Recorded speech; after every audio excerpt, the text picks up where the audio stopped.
Os índios foram os primeiros, até teve um padre que era não sei onde ele era saído do patronato, né? Ele veio fazer um levantamento mais ou menos e viu mesmo que aqui era o lugar que os índios paravam. Eles paravam em beira de campo, né? Beira do mato, ponta de sanga por causa da água, né? Eles queriam a água, né? Ali adiante tinha um lugar que até se via onde que eles faziam os casebres deles que moraram, de queimar até as terras, as coisas assim do lugar do fazer fogo.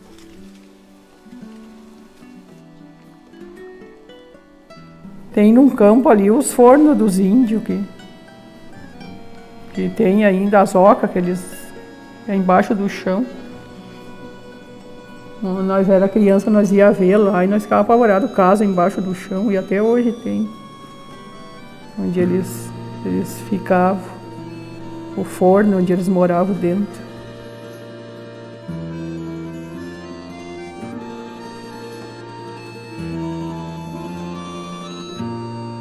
Esse povoamento de Santa Flora foi da seguinte maneira: aqui era tudo áreas rurais, ou melhor dizendo, fazendas grandes, todas elas com áreas reduzindo em hectare, 1.500, 2.000 hectares. E no centro, que é onde hoje permanece a vila, era uma área de mato, mataria. Eram em torno de 10 sesmarias, todo o distrito. E nós acampamos nesse fundo aqui, as nossas colônias eram no fundo de uma das sesmarias. No período do Império foram doações feitas a gente que lutaram na conquista desse território, né? O Rio Grande do Sul foi sendo ocupado, principalmente por portugueses, por família tradicional, onde recebiam, a título de doação do Império, na época do Império já, uma fração de terra que se chamava Sesmaria. E essas terras não tinham uma delimitação e nem um tamanho específico. Então eles se baseavam por um rio, por uma lagoa, por uma floresta, por um cerro, e onde não tinha, era campo limpo mesmo, então estabelecia um marco de pedra para delimitar até onde ia uma e onde começava a outra sesmaria. Lá dentro do que é meu, lá tem 2 marcos. E aí do lado desses marcos era cravado duas pedrinhas. 2 pedrinhas, que eu digo, é pedrinha talvez de 1/2 metro aí, de comprimento, um pouco mais. 2 que eram os testemunhas para testemunhar que ali era a divisa. Santa Flora é o seguinte, logo no começo, Colônia Nova. Tá. Aí após, como cruza um rio Vacacaí, que vem de São Gabriel, a 10, 12 quilômetros, acharam, não sei por onde, Colônia Vacacaí. Aí como Vacacaí e tal, e aí aqui existia uma fazenda, existia e existe, que se chama Santa Flora, que faz o fundo da igreja. Não era Santa Flora, a Colônia Vacacaí, com terras que pertenciam, na época, a Dilermando de Aguiar e Arroio do Sol. É o nome de origem indígena, né? É Rio do Mato do Macaco. A Colônia Vacacaí é esse pedaço do meio aqui. Os outros de fora são os satélites da Colônia Vacacaí. Foram depois. Tinha Favorita, tinha ali a Caranguejo, tinha o Pinheiro, Pena e o Verde, um pedaço do Verde, que fechava, e tinha a Grápia. Baseado lá na 4ª colônia, nos lotes coloniais que tinha lá, que era já uma coisa oficial do governo, ele foi lá e copiou o modelo e veio implantar aqui em Santa Flora.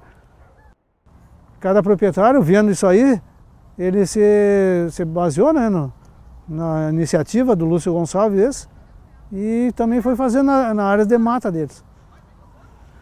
E aí começou a surgir então o que chamam de Colônia Nova. Aqui em Santa Flora, a maioria de italianos que veio para aqui, que compraram essas terras aqui, vieram de Silveira Martins. Silveira Martins que foram para lá e depois aí começaram a descer para cá. Meu pai mesmo era de Silveira Martins. E aí foram vindo as famílias que eram oriundas da quarta colônia, já no processo de reimigração, que eram os filhos dos imigrantes vindos da Itália ou da Alemanha.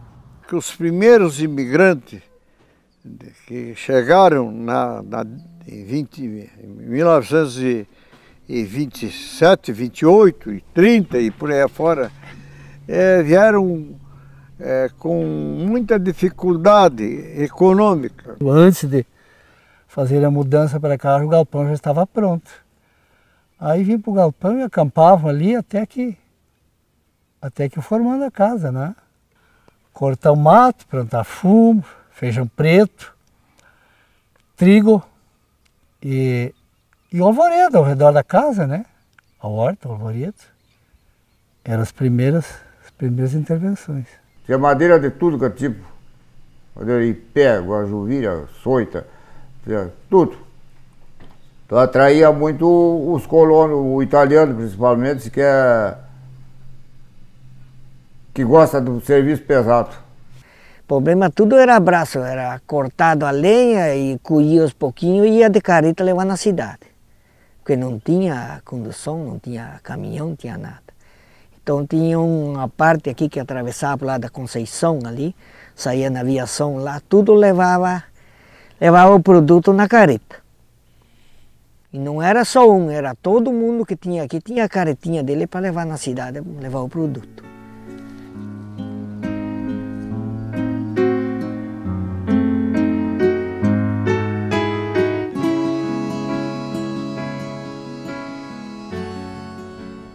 Por volta de 1960, daí, no início dos anos 60, foi desmembrado Arroio do Sol e de Irmã se criou Santa Flora. Por que o nome Santa Flora? Porque um dos proprietários, chamado seu José Calduro, doou uma imagem que veio, até onde eu sei, veio da Itália, com o nome de Santa Flora. Ele doou, aí os colonos já tinham feito a igreja, ou estavam em processo de construção da igreja, e ele doou a terra, doou um terreno para a igreja e doou a santa. E o nome da santa era Santa Flora. Bom, vamos oficializar então o distrito, em homenagem à santa de Santa Flora. Teve um ali adiante, não sei quem, eu não conheço, ele falava, comentava ali, que achou uma tal de panela de dinheiro, né? E aí dizia ele, bom, aí ele já que tinha ganhado aquele ouro meio assim, e aí fez a igreja Santa Flora, ajudou a fazer e botou o nome de Santa Flora. Ora, por causa de um cavalo de carreira, que tinha o nome de Flora. Eu não sei se foi essa ou foi a Santa Flora mesmo, a santa padroeira da capela aqui. Aí se desmembrou, né, do distrito de Diremande e ficou Santa Flora, que é o 9º distrito, que é o último. Mas depois houve outro desmembramento, né, outra fragmentação, que se criou o Passo do Verde, Santo Antão, isso foi posterior.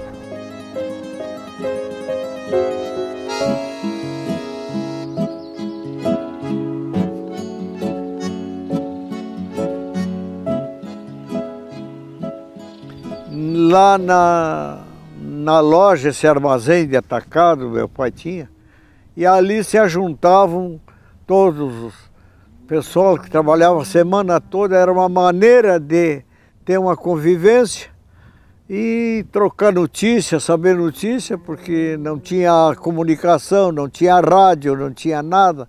Não havia luz elétrica, como tudo, né? Às vezes dava algumas seca prolongada, eles tinham que compartilhar a água. Era tudo mais compartilhado, vamos dizer assim. Se ajudavam mutuamente e tinha uma relação de comunidade mesmo, propriamente dito. Não é como hoje. Aquele lazer, aquele trabalho, aquele conhecimento, hoje é um isolamento maior, um isolamento muito maior. A pessoa se fecha dentro de casa, em função da telefone, internet, rádio, essas coisas. E está se isolando. Terminou, o lazer não existe mais e ninguém participa. Isso aqui era a procissão que faziam, vinha aqui embaixo, aqui, ó, fazia toda a volta e às vezes estava saindo de lá, o último, e estava chegando o primeiro aqui, juntava mais de 1000 pessoas, muito mais. Agora não tem mais nada. Santa Flora, quando eu era mais novo, tinha mais divertimento, tinha festa, ia a baile, tinha jogo de futebol, essas coisas. E agora está diminuindo bastante. Tinha jogo de bocha, gostava muito do jogo de bocha, a gente ia jogar na comunidade, aqui e ali. E agora parece que ninguém tem tempo para nada, só para trabalhar. Agora não tem mais nada, né? O lazer foram todos, um de cada vez, foram se extinguindo, foi o futebol, foi a bocha, foi... Tem um baralho ainda que está sobrando aí, que dá para... Está se mantendo, mas caiu tudo. Eu acho que a vida antigamente era melhor que agora. Mais fartura, tudo. E, como é que eu vou dizer, uma família de 13 irmãos. Nunca passamos necessidade, assim, de como tu vê, como está a fome, aqui e ali, nós não. Naquela época era muito mais do que agora, né? E depois que estudemos, até que deu, porque não tinha condições na época, né? É o tempo do Brizola ainda. E tinha as coleginhas, aquele amarelo, né? Tinha bastante. Aquilo tinha em tudo. Lá onde eu morava, nos galpão, lá, um fundo de campo daqueles, tinha colégio, né? Eu não cheguei a entrar no colégio, porque eu estudei até o 3º ano, aquele pequenininho, só me ensinaram sei apenas o nome, né? Mas tinha colégio, em tudo que era buraco aí tinha colégio, não sei quantia de criança, ele botava um colégio, né? Enfim, hoje temos um bom posto de gasolina, tem um engenho de arroz, um beneficiamento de arroz que exporta arroz para quase todo o Brasil. E, enfim, temos mais 3, 4 recebimentos de soja que vai direto para Rio Grande, exportável, e por aí afora.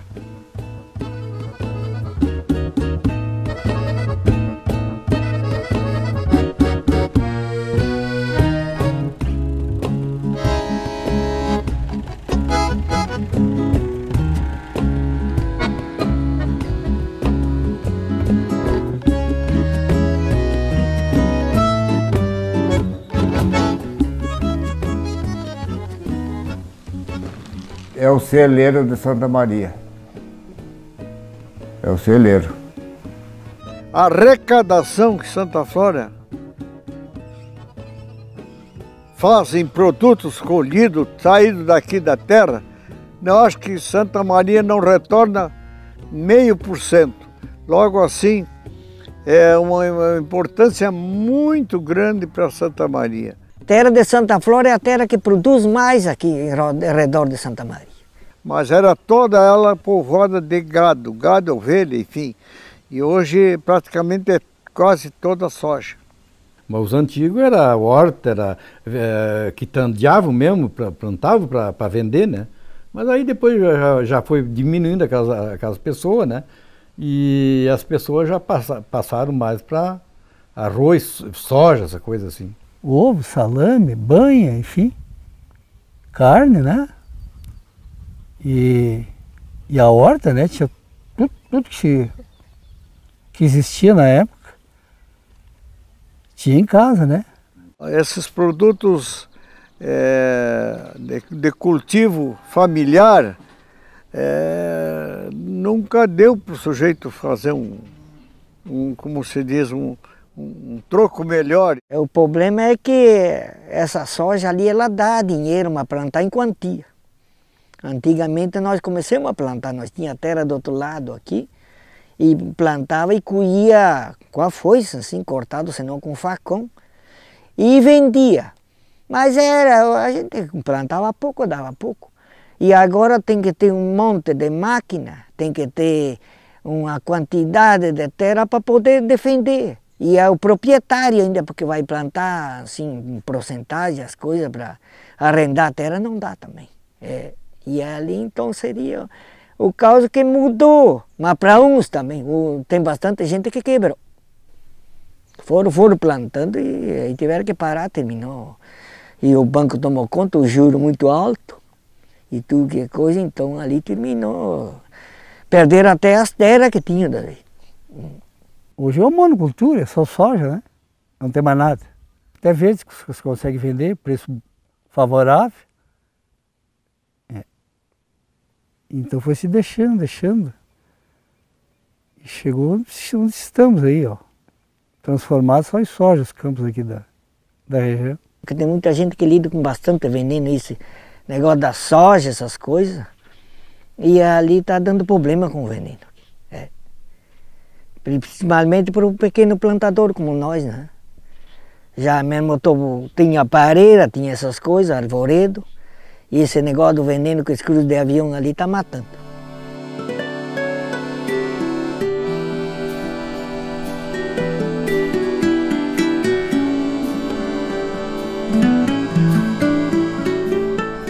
Na década de 70 para 80, porque as famílias, na época, o costume era ter 5, 6, 7 filhos, e um lote de terra para 20 hectares para 5, 6 filhos se tornou inviável economicamente. Foi aonde eu já me incluo nisso aí, a minha família. Porque o pai tinha 5 filhos, nós éramos 5 filhos, e chegou uma hora e disse, não, aqui não vamos conseguir sobreviver com esse modelo econômico. Daí nós fomos a gente foi para se qualificar, para ter um emprego melhor, se qualificar na cidade, né? Se vai contar na volta, muita gente devassou, né? Porque aqui a Estrada do Pinheiro aí você sair aí, você vê mais tapera. Gente que morou ali, muito não pouco, tem mais. E velho aposentado, né? Que estão ali mais novo, não tem. Já se mandaram. Tal de colônia favorita tinha 100 e poucos moradores. Tem nenhum. Foi tudo embora. Pois é, a juventude está sumindo daqui por causa disso, né? Porque não tem uma que não tenha, se formam aqui fora e vão estudar na cidade e já não voltam mais. Né? Eles já pegam o ramo um pouco. Os meus filhos mesmo, as gurias estudaram e dali um pouco foram terminar o estudo na cidade, um pouco se formaram, pegaram emprego, vão vir fazer o que aqui fora. E para achar um trabalhador como nós mesmo, tenho precisando de trabalhador aqui para lidar essas coisas. E não se acha trabalhador, não tem mais juventude que trabalha.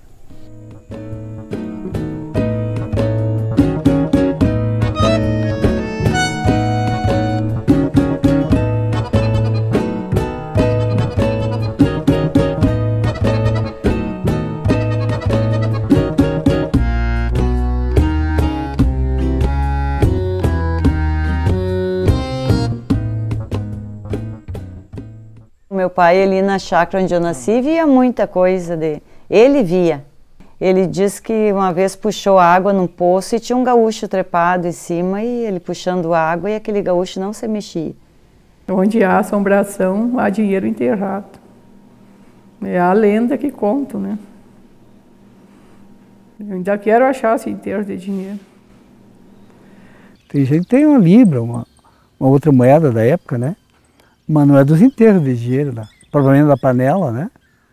A panela, quando abandonava por uma razão maior,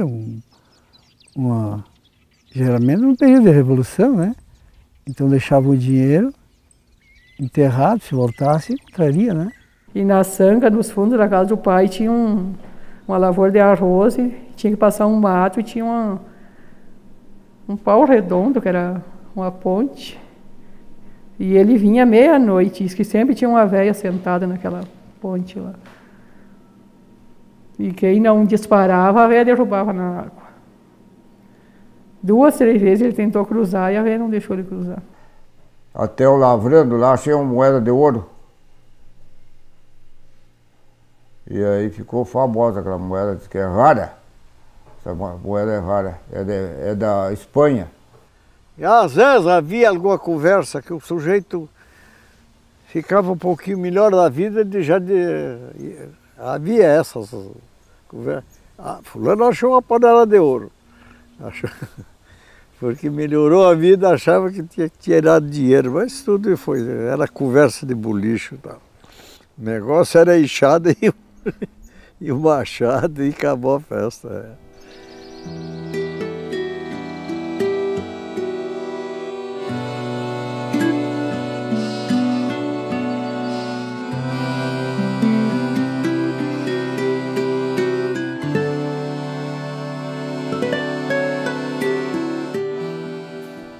Santa Flora foi sempre uma comunidade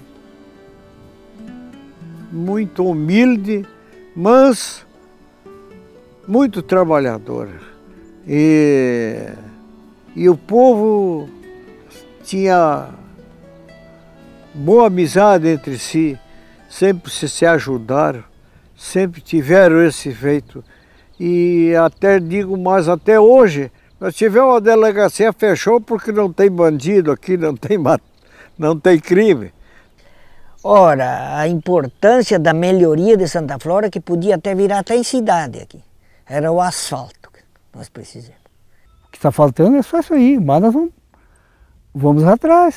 No momento que tiver uma estrada razoável aí, boa, a gente busca tudo que precisa, aí a gente vai buscar. Seria talvez a única coisa pública que deixa muito a desejar aqui.